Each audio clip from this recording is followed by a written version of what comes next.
Financial trauma, pengaruh masa kecil sama cara kita ngatur uang. Pernah nggak sih kamu mikir, kenapa ada orang yang kalau dapat uang langsung ditabung semua, kayak mau perang, tapi ada juga orang yang baru gajian.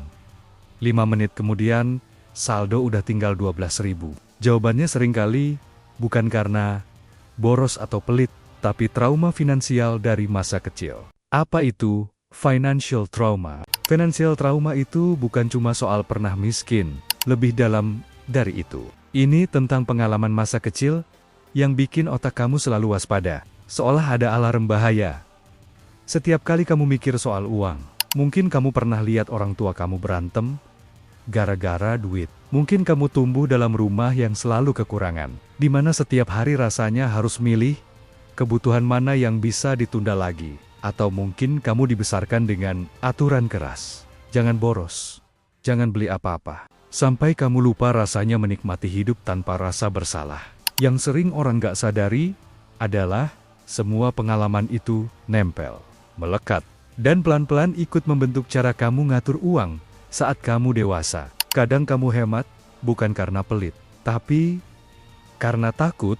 Kadang kamu boros, bukan karena gak bisa kontrol diri, tapi karena pengen ngerasain kebebasan yang dulu gak pernah kamu punya. Finansial trauma diam-diam ikut menentukan hidup kita, bahkan tanpa kita sadari. Kenapa orang trauma miskin jadi compulsive saver? Ada satu pola yang sering banget muncul pada orang yang sejak kecil hidup dalam kekurangan.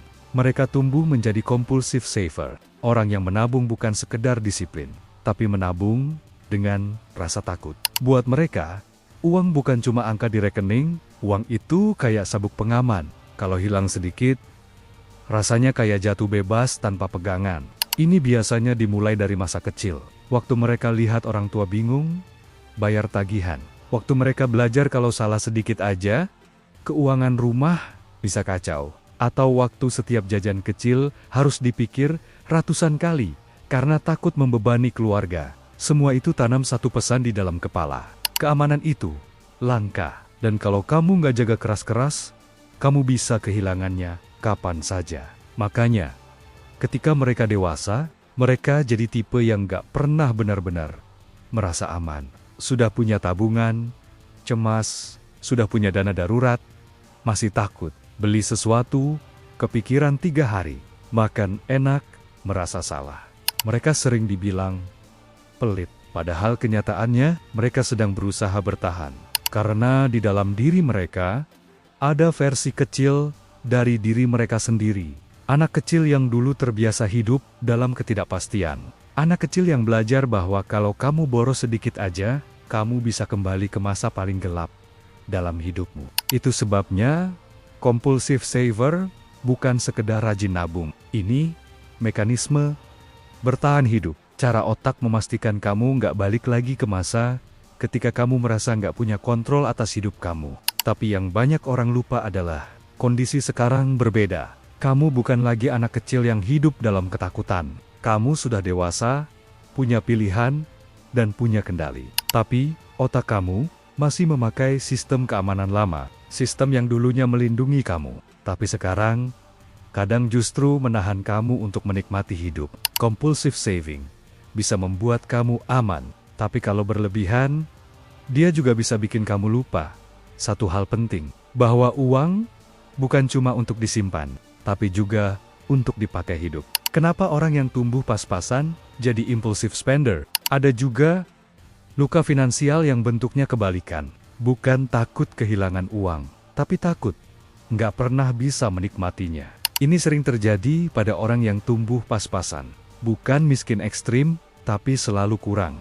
Selalu ada hal yang pengen, tapi harus ditahan. Selalu ada kata, nanti aja, belum mampu, nggak penting. Waktu kecil, mereka belajar satu hal. Hidup itu menunggu.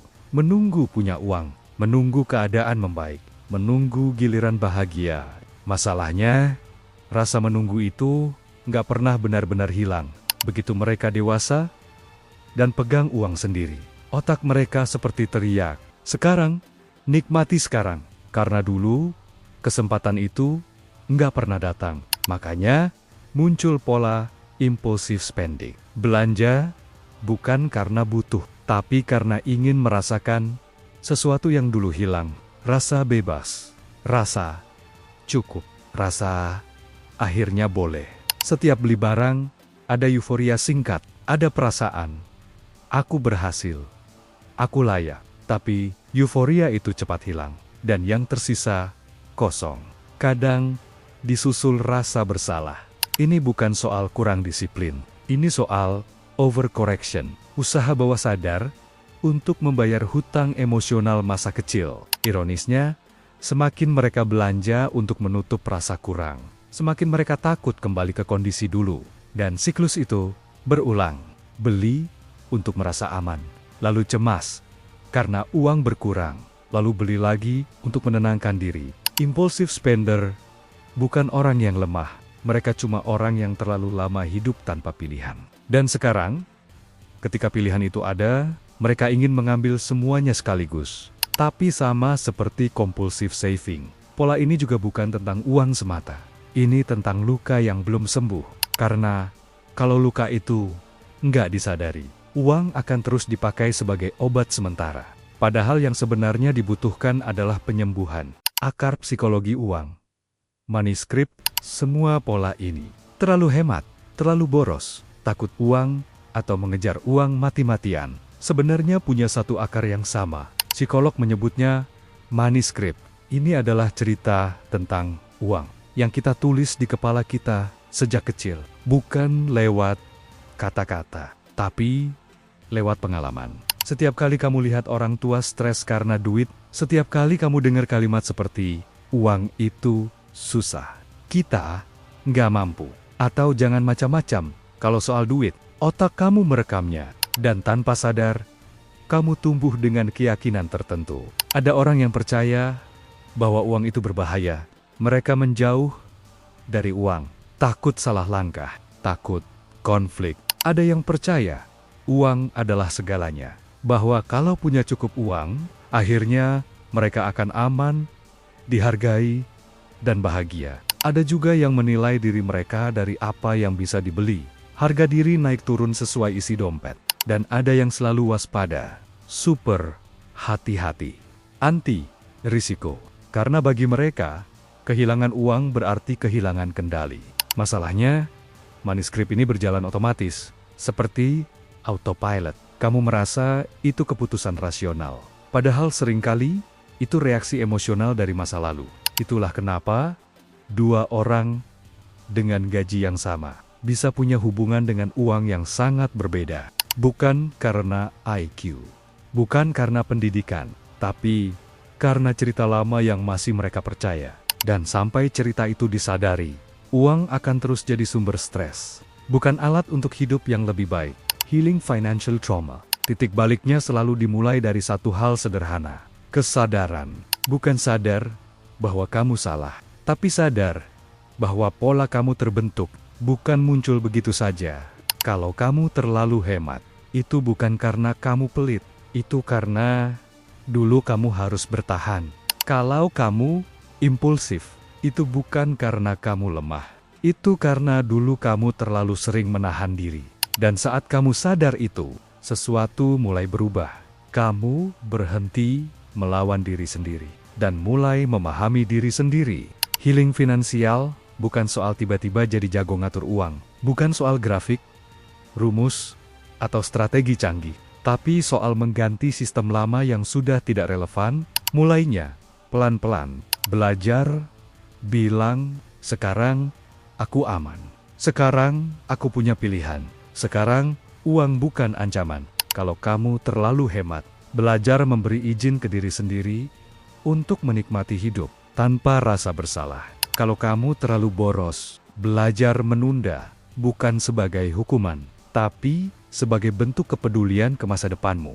Dan yang paling penting, berhenti menjadikan uang sebagai alat untuk menutup luka. Karena uang tidak diciptakan untuk menyembuhkan trauma. Uang diciptakan untuk membantu hidup berjalan.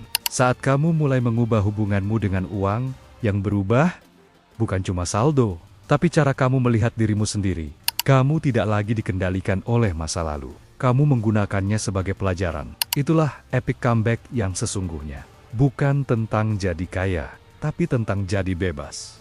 Uang bukan lukamu. Masa kecil mungkin membentuk cara kamu melihat uang. Cara kamu takut, cara kamu menahan, atau cara kamu mengejar. Tapi, masa kecil tidak harus mengendalikan sisa hidupmu. Hari ini, kamu sudah dewasa. Kamu bukan lagi anak kecil yang hidup dalam ketidakpastian. Kamu punya kesadaran. Kamu punya pilihan. Financial trauma itu nyata, tapi ia bukan vonis seumur hidup. Ia hanyalah cerita lama yang bisa kamu tulis ulang. Saat kamu mulai memahami hubunganmu dengan uang, kamu berhenti bereaksi dan mulai memilih. Dan di titik itu, uang berhenti menjadi sumber luka. Ia kembali ke fungsinya yang sederhana. Sebuah alat untuk hidup dengan lebih tenang, lebih sadar, dan lebih bebas. Kalau cerita ini terasa dekat, mungkin bukan kebetulan. Mungkin ini saatnya kamu mulai berdamai. Bukan dengan uang, tapi dengan dirimu sendiri.